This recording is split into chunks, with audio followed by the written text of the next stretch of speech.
you want me to. Okay, cool. Yeah, so I'm Bailey. It's so wonderful to meet you all. I'm based in Denver, and I am, it's so hard to say what I am. I would say that I'm a spiritual life coach and a ceremonialist, but I also teach yoga. I'm also I've studied shamanism and Hinduism, Buddhism, and combined a lot of spiritual work to help myself and support others in finding their way. So that's really what we're here to do is this workshop that I put together is called Journey to Center. So we're going to be moving into like, what does center even mean? Why do we want to orient to center? Why do we stray from center? And then lots of different tools in which we can start to look at. And it's going to be such a high level of these tools, but introducing some tools to help you move back towards center when we stray. Yeah.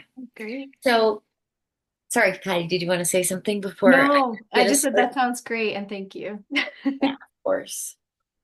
I'm going to go ahead and share my screen. And I'll kind of go back and forth between like sharing and stopping. These are my two organizations that I'm founder of Art of Feeling, and then I'm also co-founder of Rooted Expansion. And Art of Feeling, I coach people one-on-one. Through Rooted Expansion, I do all kinds of groups, and then coach people as well. But I work with a number of different practitioners, and we weave in different healing modalities. Both of which I'll like send this to everybody, this presentation, or have Patty send it. And my contact info is in here, and happy to talk with any of you if you have interest to, if anything just like intrigues you and you want to talk, or if you're interested in coaching. So before we move into this, let me just stop my screen. I am curious when you hear the word, like when I say like your center or my center, what does that invoke in you all? What words come to mind when thinking about what your center feels like or feeling centered feels like? It's a calm place. Beautiful.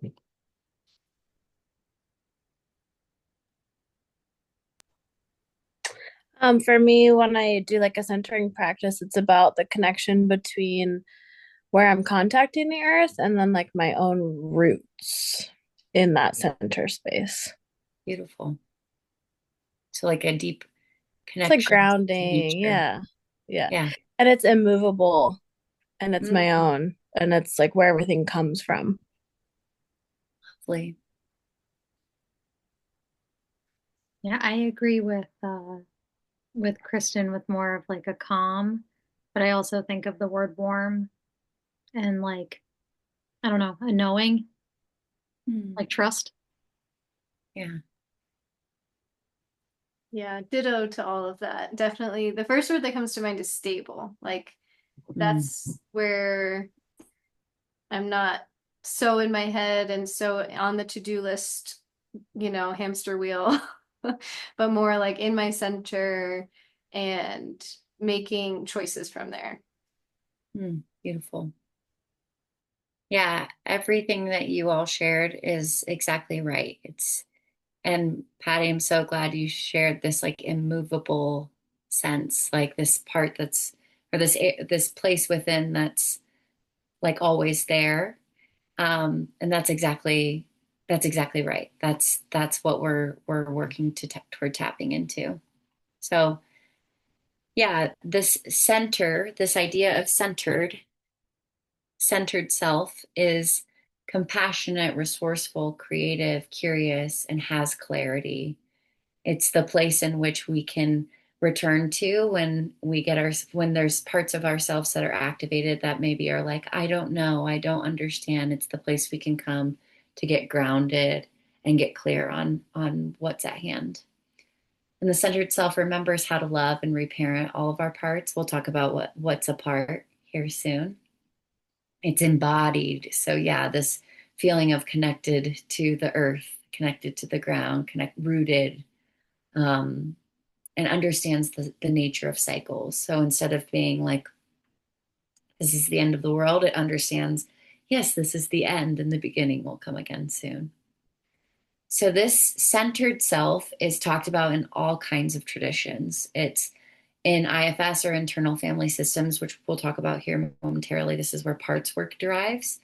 They call it the capital S self. In Buddhism, they call it the observer. So it's the one that's observing the thoughts versus the thoughts themselves. In Hinduism, they call it Atman, which is like similar to soul. It's the one that you are when you're born, and it's the one that you are when you die. Some people call it higher self, and then it's the one who has been here with you through every lifetime. And I like this visual because it's we're spiraling towards center, and we can kind of see these like layers of self that we get to move through. So, why do we stray from center? And there's all kinds of reasons why we stray from center. Um, but essentially, they all kind of derive from like just living life. Like, we're actually there's a whole reason that we forget what center is. There's a whole process of remembering what our center is. This can come from conditioning. So, as a child, we learn things like, oh, in order to feel like I belong, I have to do X, Y, Z. When I do this, this is the outcome. So, I'm going to avoid this. So, there's some sort of conditioning that happens. And of course, as we become adults, we start to learn, like, wait, that conditioning actually doesn't serve me. And maybe I can relate to it differently. Trauma is essentially, in the most simplistic basic way of speaking to it, trauma is saying the body or our mind or our spirit is saying, not here, this is not safe, so I'm going to go somewhere else. And that might be through dissociative behaviors, be through imagination. There's all kinds of ways in which we deal with trauma. Fight or flight, so that can obviously be one. Over identification, where we're starting to say like, oh, I am a people pleaser or I am a perfectionist versus like that's just a part of me.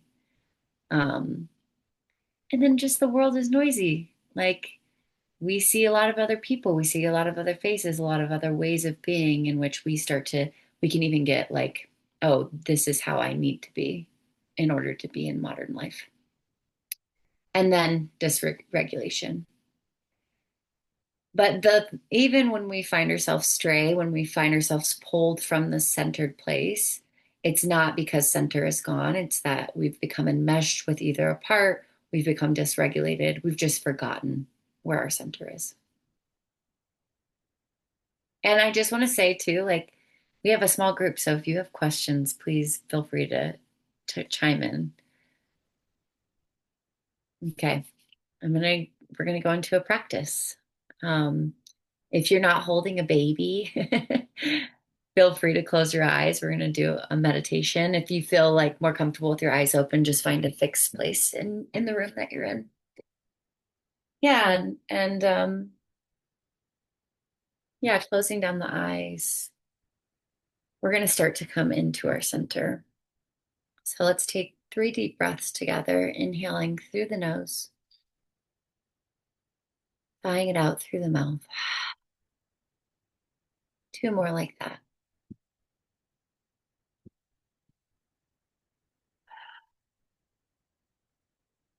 Last one.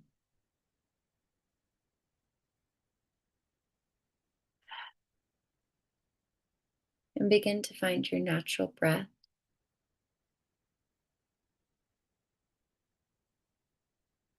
We're going to begin by drawing our awareness to our bodies. So, noticing where your sits bones meet the seat beneath you.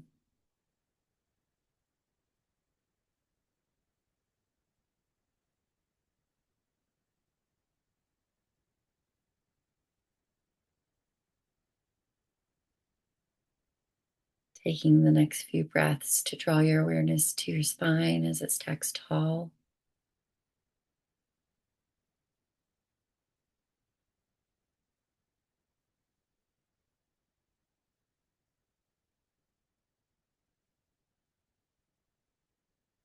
Finally, noticing how the crown of your head moves toward the sky.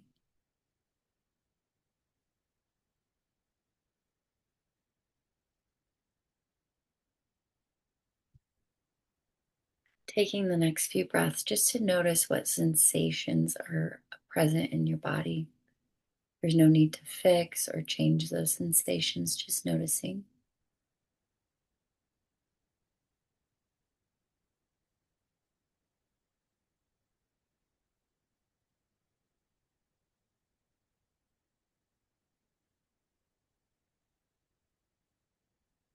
And next, I want you to draw your awareness to your inner landscape. So, what is present for you emotionally, energetically? What's your inner landscape feel like? Again, there's no need to fix or change. Just taking several breaths to notice what's here.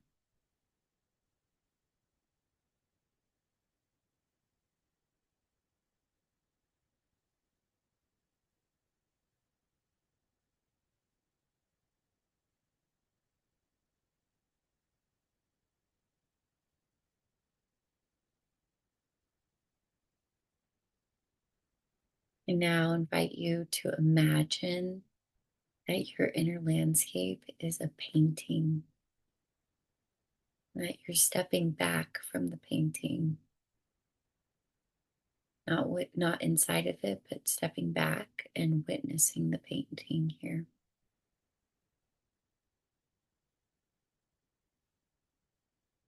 And noticing the texture, the feeling, the colors of this painting.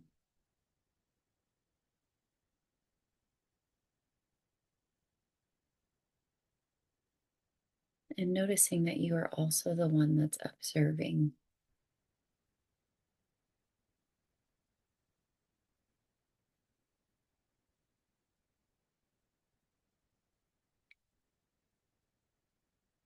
And as the observer, invite you to imagine there is a sacred place within you.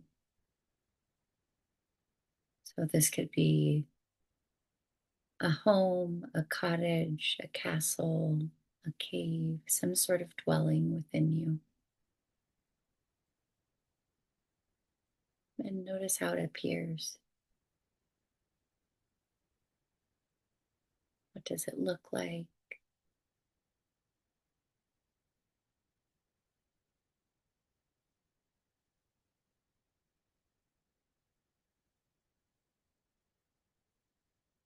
And within this sacred place, I want you to find a very cozy room, contained room. And within that space, noticing what does it look like? What does it feel like there?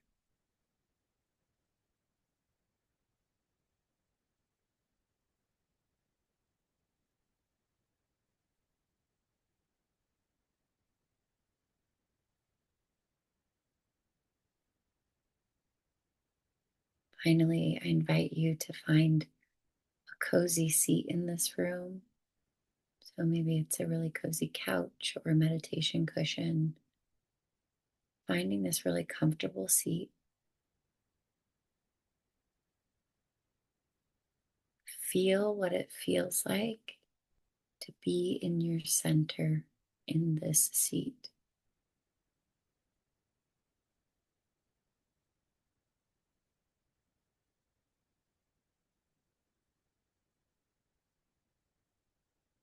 Can you feel the curiosity, the clarity, the compassion here?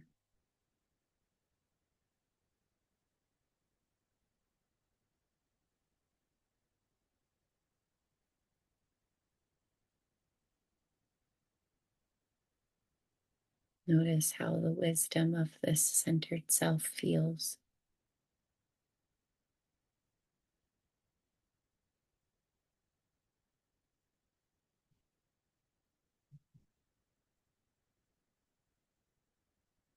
And take several breaths just to be in this place with this feeling.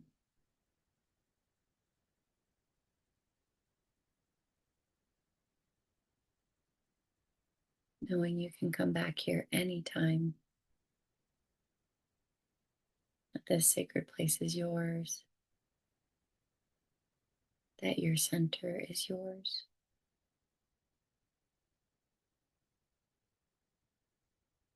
And without rushing at all, slowly begin to return to the screen.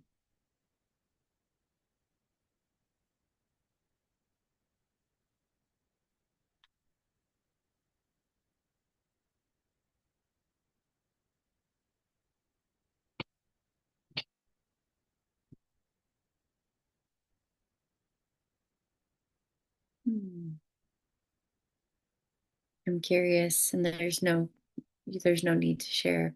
There's not if you're not wanting to, but if any of you have anything that you want to share or anything that came up, you're so welcome to do that now.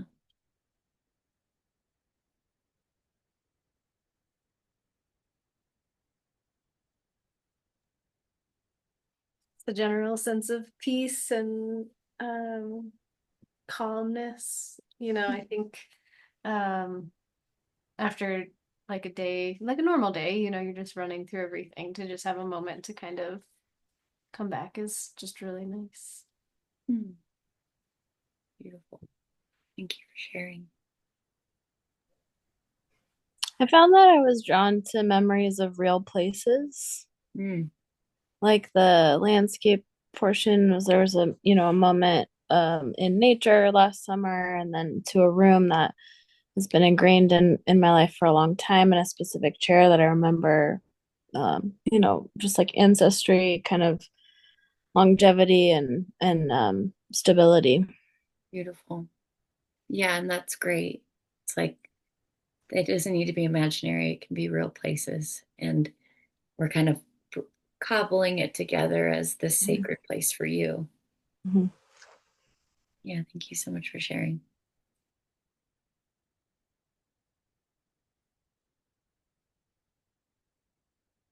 Beautiful. All right. So I want to talk a little bit about, oh, I must have deleted that slide. I want to talk a little bit about the practices or the systems that help us return to center. And so there's going to be four that we're going to talk about, and we'll see if we'll get to them all. But we're going to talk about nervous system regulation, parts work, the compass of self, and the medicine wheel. And I have been studying these different theories for a long time and never really felt like I understood how they came together until very recently. And it feels as though, like, yes, parts work is really phenomenal. It's a very powerful type of therapy, or like a therapeutic methodology. So yes, that is very powerful in and of itself. And then there's all these other contextual, on a somatic level, nervous system regulation, so powerful. But then there's this like spiritual contextual information that feels like it's been missing. And when we talk about these parts, when we talk about coming to center, which we're going to be seeing more in the compass of self, as well as the medicine wheel. So yeah, nervous system regulation. This is a lot of words, so you're not required to read all these. But I just want to talk about how it's almost impossible for us to find center when we're in dysregulation.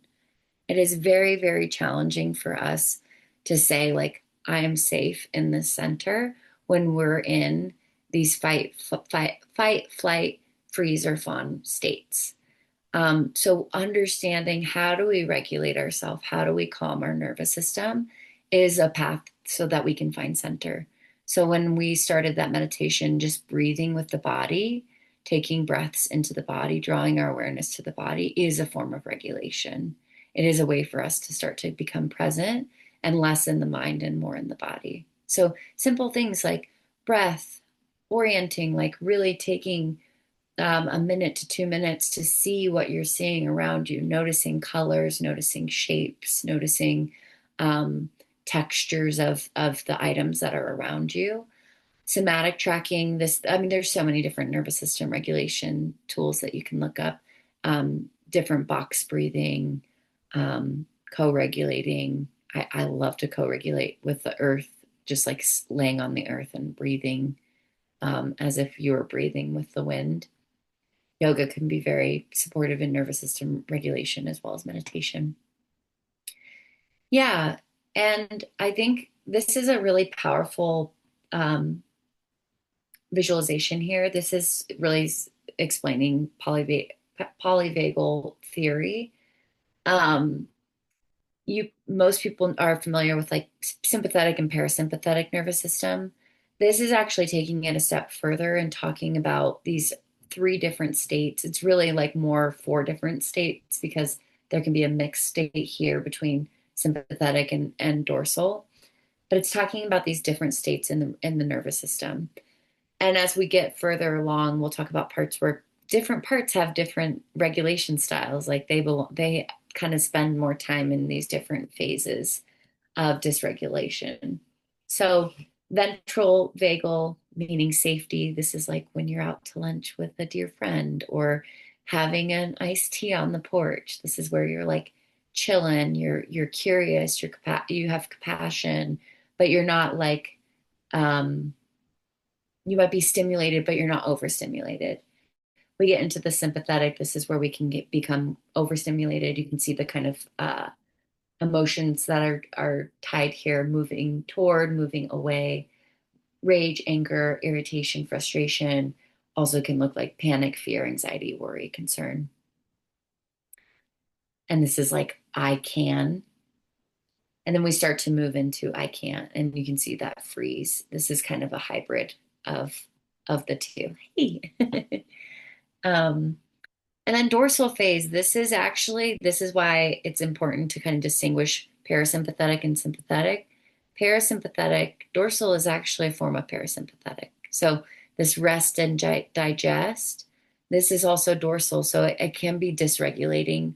You can be in a state of dysregulation, even though you're in like a parasympathetic state. And so this is almost like I can't move. I'm like paralyzed or I'm dissociated. I'm depressed. There's lots of different ways that this can show up. And there's a brilliant intelligence here. This is not about like, oh, I'm dysregulated. That's bad. Like great intelligence in dysregulation. There's great intelligence in being able to run away from something dangerous. There's actually great intelligence even in this dorsal phase. Um, this is actually like part of nature when an animal is running away from a predator and that animal were to get caught, it actually goes into dorsal phase before if it is caught to like release its fear and not and actually have less pain as it's dying. So there's quite a brilliant intelligence in this process of our bodies. It's just when it becomes a dysfunction where when we're in dysregulation over things that we actually feel like we can be regulated around. Anybody have any thoughts or anything to share about the nervous system? Anything coming up for people?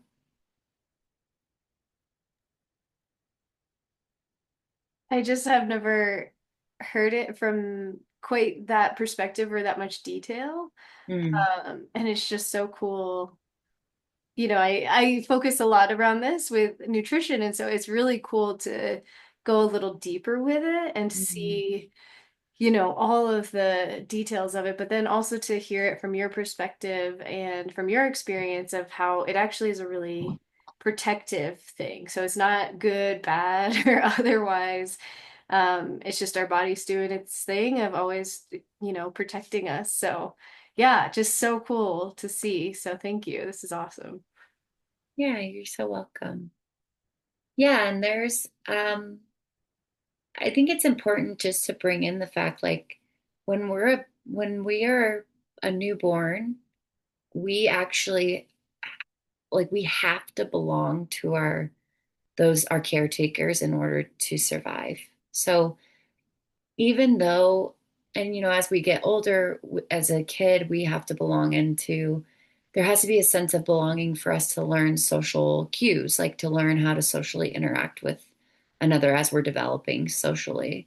So there's like these different sense of belonging, but it's not just like, oh, I feel left out. It's like being not feeling like a sense of not belonging. It is a matter of survival. So while maybe we're not being chased by tigers in the jungle, there are so many survival mechanisms around social interactions, around belonging, around um, just like being in life. So it's not even as extreme as, well, I'm not being chased. I'm not going to get bit by a snake in my day-to-day life. So why am I feeling dysregulated? Like there's deep-seated survival um, beliefs tied to how we fit into the world. Cool. So now we're moving into parts work. Is anybody familiar with parts work, or has anybody heard of it before? Yeah, Patty. Cool. So parts work is kind of shocking to hear, um, because in a lot of ways, parts work is very counterintuitive to how we've been conditioned in society. Um, Parts work is developed by Dr. Richard C. Schwartz. He has done some really brilliant work. This is one of his most famous books called No Bad Parts. There's all kinds of podcasts. I mean, he's very, very famous and has lots of resources out there. So if you look him up, you can definitely learn more about parts work. But parts work is essentially a theory that states we are made of many parts. We're not just this one mind. And each of these parts have thoughts, feelings, and behaviors. Before I continue reading, I just want to say, like, it's actually saying, like, when we have conflicting thoughts, that these are two different parts. Like, I I really want to make sure everybody's happy around me. Well, I also don't want to be a people pleaser. It's like these are two different parts that are like, wait, what's happening here? Um, And like everybody has that. We all have these conflicting thoughts and beliefs. And this theory is basically saying that these are different parts of you or aspects of you. And while we are already whole and complete as we are, throughout our life's experience, we have fragmentation. Fragmentation happens creating these parts. So maybe I'm in kindergarten and my teacher says, Bailey, that's not very nice. If you don't be nice, you're not going to have any friends. And then start to believe that the only way, I mean, this didn't really happen. I don't know what teacher would say that, but I might start to believe, oh, wow, my friends only like me if I'm nice. So I can never be what I think is not nice. And this becomes a part of me. And then later I might have a friend who says, Bailey, you're like, you let everybody walk all over you. Why are you doing that? And I might think, oh, actually, to have friends, I need to have a backbone and make sure I'm telling people what I think. And so these parts start to conflict with each other. And these parts of us are often, they get frozen in time and or a learned behavior. So they get frozen in, well, my teacher said this, and then my friend said this. And I'm actually still in kindergarten, so I need to protect this. I need to protect myself. Or I'm actually still in middle school and I need to protect myself. But the reality is, you know, Bailey in her 30s, like those aren't necessary behavior patterns anymore. And so parts work is essentially bringing those parts of ourselves back into this time and now. So parts work can get really complex. There's all kinds of different parts. There's the manager, the one that's like, oh, my to-do list, I need to get my to-do list done. And these are, I mean, all these parts are amazing. There is no such thing, there's no bad parts. So there might be the manager, there can be the protector that's like, no, you can't let people walk all over you. There might be the exiles, the ones that we completely reject. And there can be the firefighters. Typically, our firefighters are the ones when we're really overwhelmed. They shut us down. And so you can think of this as the dorsal nervous system phase when we're completely shut down. In parts work, they are always orienting the parts to self or center. So this is a process. Doing parts work is a process of bringing these parts into contact with your center. And a lot of the time when I work with people in parts work, we bring them into the house that you just created. And we say, like, you belong here. And actually, Bailey, that's in fifth, that's 5. You're actually 33. So you get to be with me, and I get to take care of you. You don't have to take care of me. Yeah, and it's actually there's a beautiful way to start with parts work is saying there's a part of me that's afraid versus I am afraid. So it's actually naming there's a little bit like a degree of separation. There is fear. There's a part of me that's feeling fear versus I am in fear. Any thoughts or any parts that feel like folks want to say, like mention or anything that feels resonant here?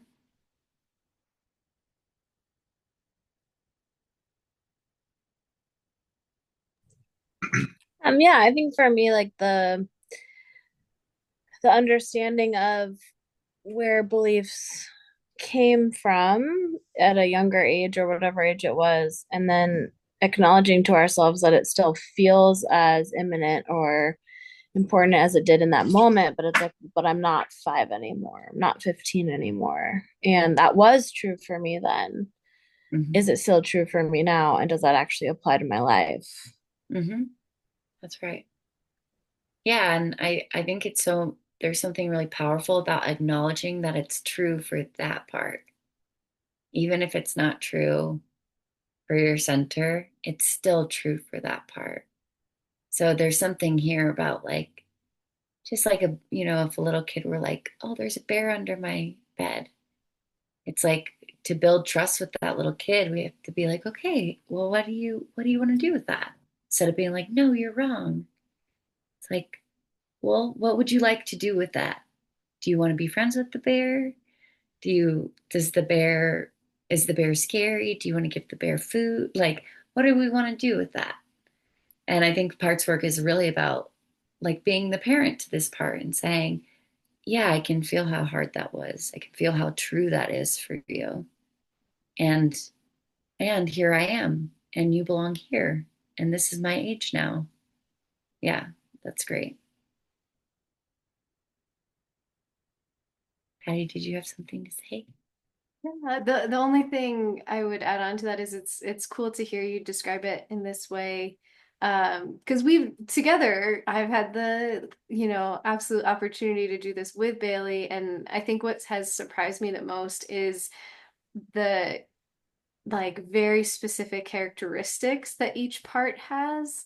Um, that I never would have discovered otherwise. That, my perfectionist looks like this, my burnout looks like this, and actually kind of creating an actual character around it. So now whenever those types of feelings come up, I have something to identify them with and to kind of like communicate with that part of myself. And so it's just like, I guess it's just, just incredible stuff to dig into to unlock a whole new part of your brain that's been there all along, but you're giving it an opportunity to have a very, I don't know how else to explain it, but it's almost like the key to unlock what that part represents and what that part is driving and the behaviors that that part is driving. Um, so yeah, it's just it's very interesting. It's pretty mind-boggling. Yeah, parts work is really cool. And there's also this very real thing that tends to happen is there's a very skeptical part of us that's like, why am I talking to myself? Like we've been conditioned to like believe that that's not safe or okay. It's not normal. And so there is like a whole process of building trust that this imagery, these feelings, these experiences have validity. And that in and of itself is a really powerful act of self-love and self-acceptance is like, yeah, this is real for me. This is valid for me. This fear is actually here. And I like to think about it like we can see our friends so much, sometimes so clearly, with such deep love, such compassion. And sometimes it's hard for us to give that to ourselves. And so this parts work allows us to have a little bit of space from these aspects of ourselves to actually learn to love them and bring them back home. And it's really about integrating them back versus like having them be a separate part of us forever. It's like they actually can come home to self.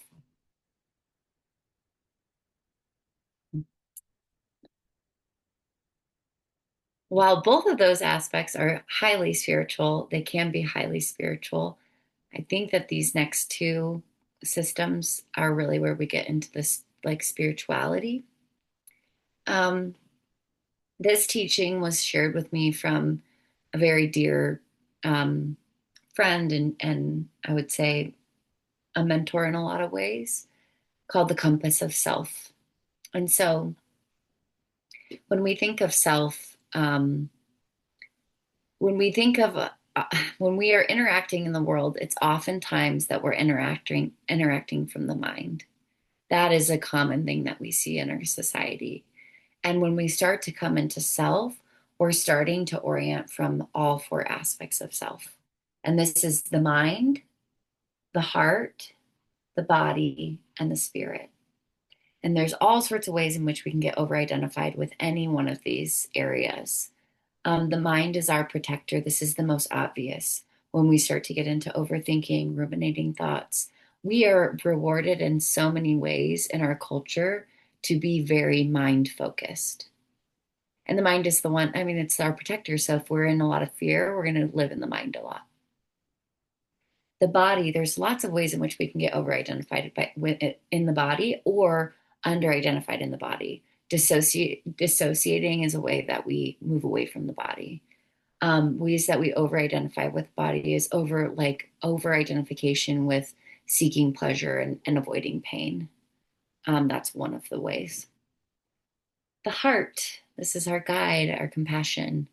And the heart, there's lots of ways in which we can get over identified here too, even is being becoming our emotions versus being able to rise above or move past or transmute our emotions. It's kind of letting ourselves be like roll around in the emotion more than necessary, which is, can cause quite a lot of suffering.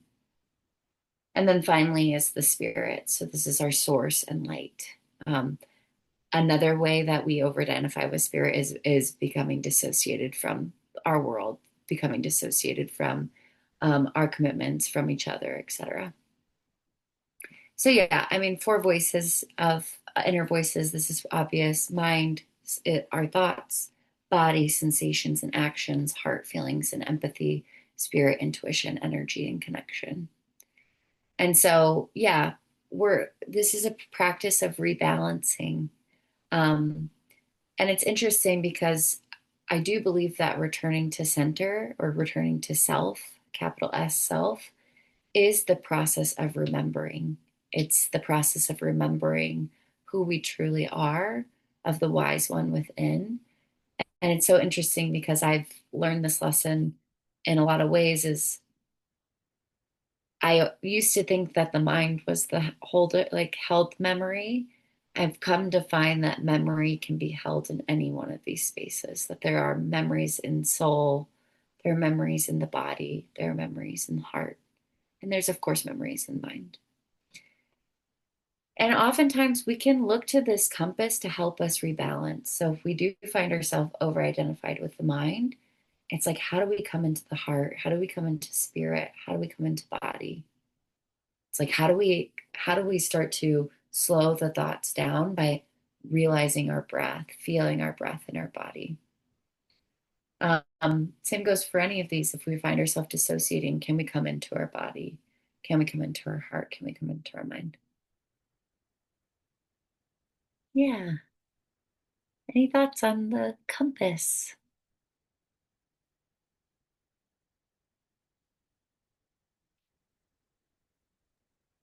Just that it's so beautiful. I think so too. Yeah, thank you. Cool.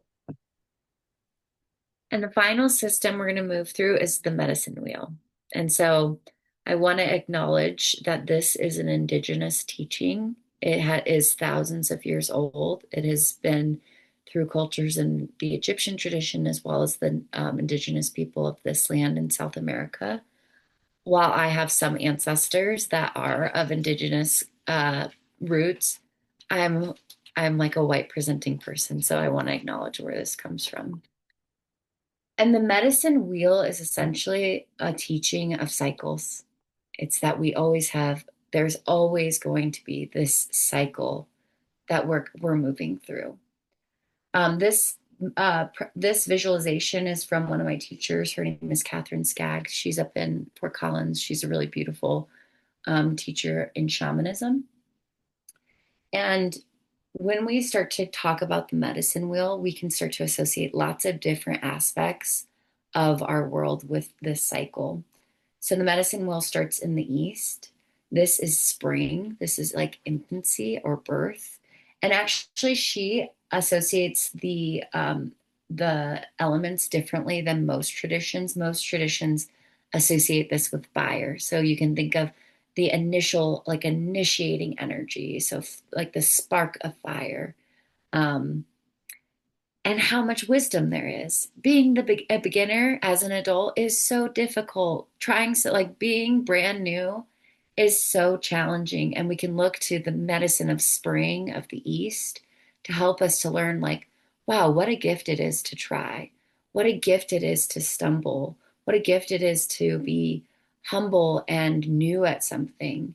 So this is like a really beautiful way to find ourselves like, wait, let me see how I can center around this, come to my center, come to wisdom by looking to the direction of the east.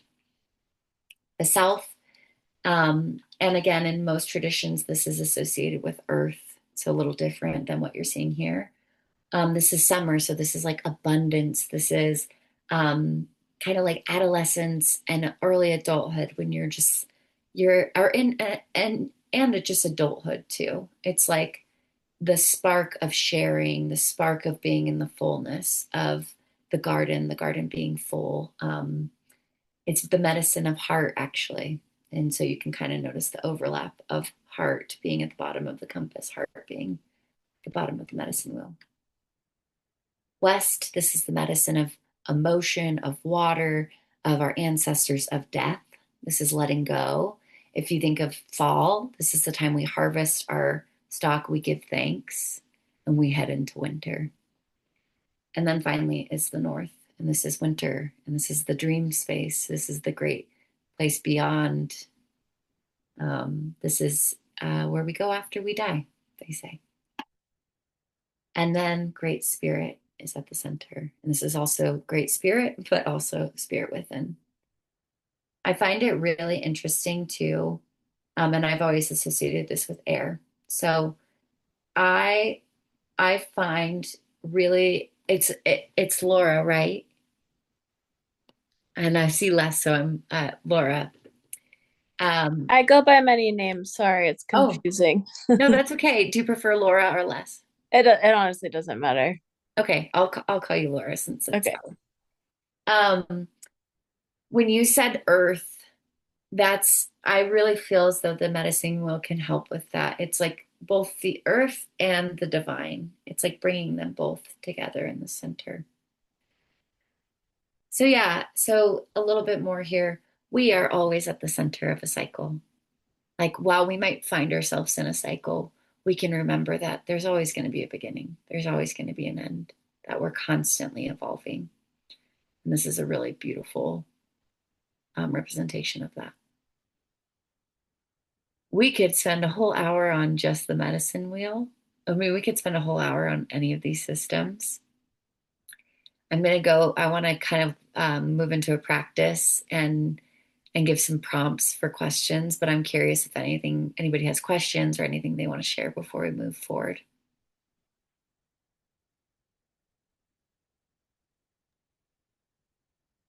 Just that, the way that you present all the information is so inspiring. And like, even especially with something like this, recognizing the cycles and um not shying away from death and from the full cycle that comes with that, and everything that comes with the emotions, and how that very much so is important.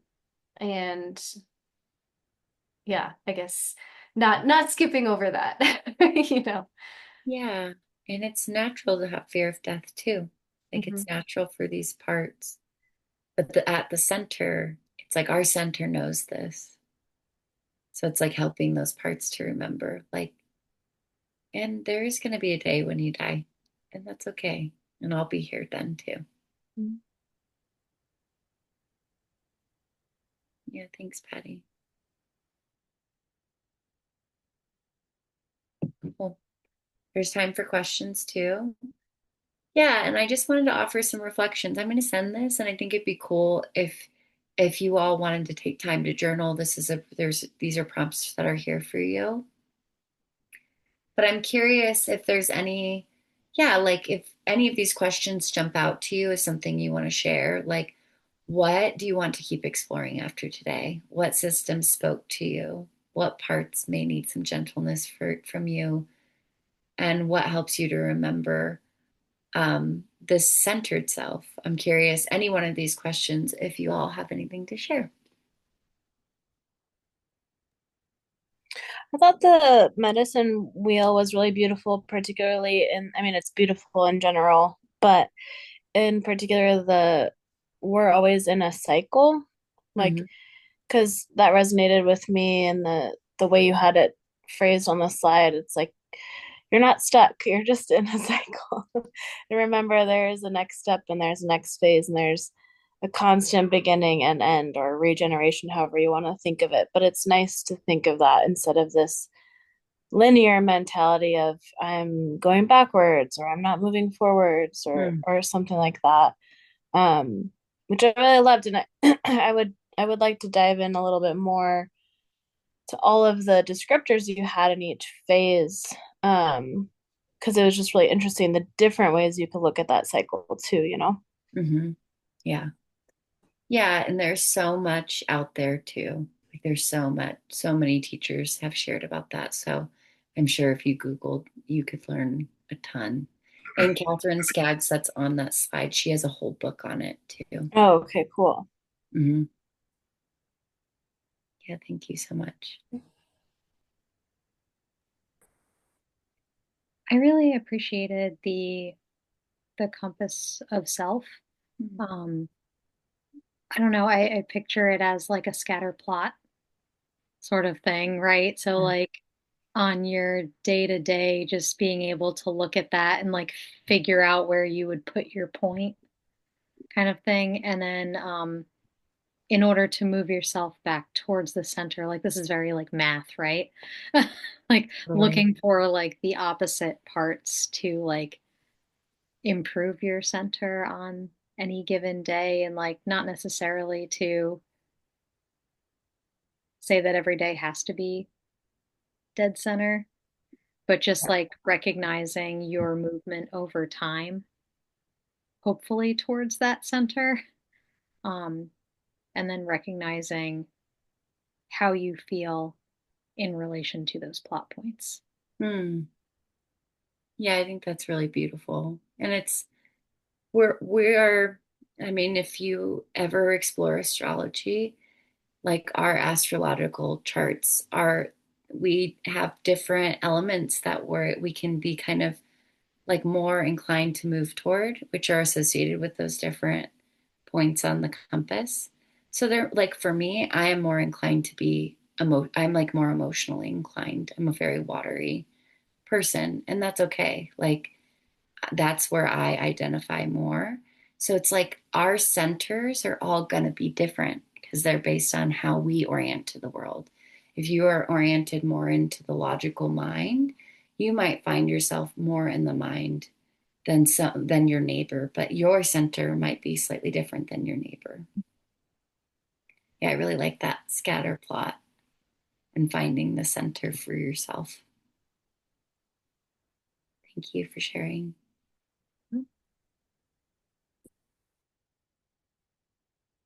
I am also really excited to look into the scatter plot more, the compass.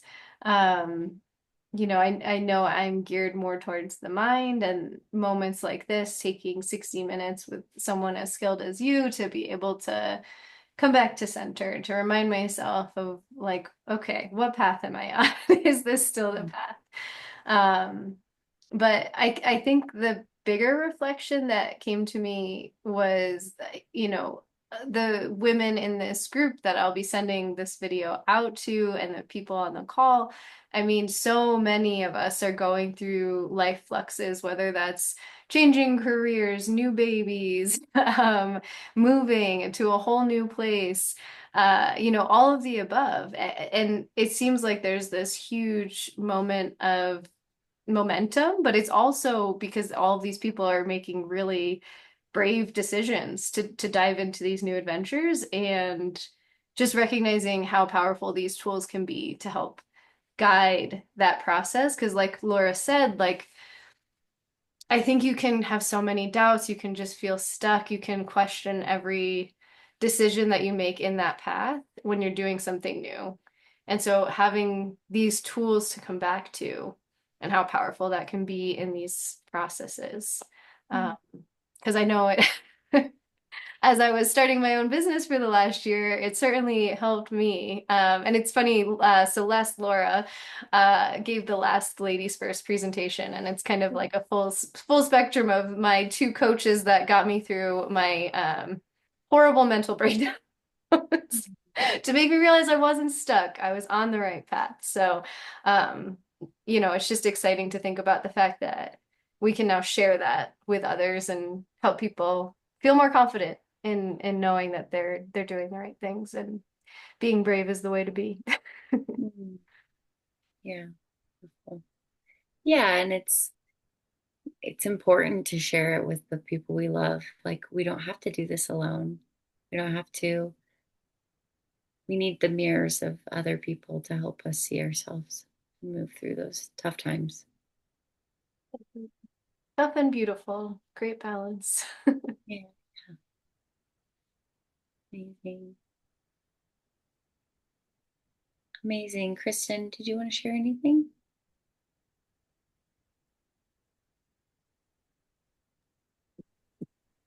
I don't have anything profound to say other than it was all very intriguing, and I absolutely love listening to you talk because your voice is very calming.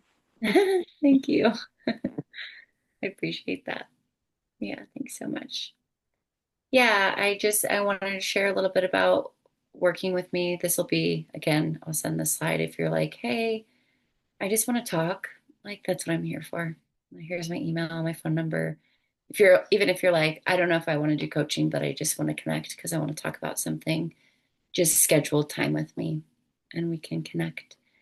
And none of these are going to be relevant for this group because all of you are based elsewhere, but I have several different groups and like in-person events. So if you ever find yourself in Denver, uh, let me know, especially if it's over this one day, since a group might be hard if you're just vacationing.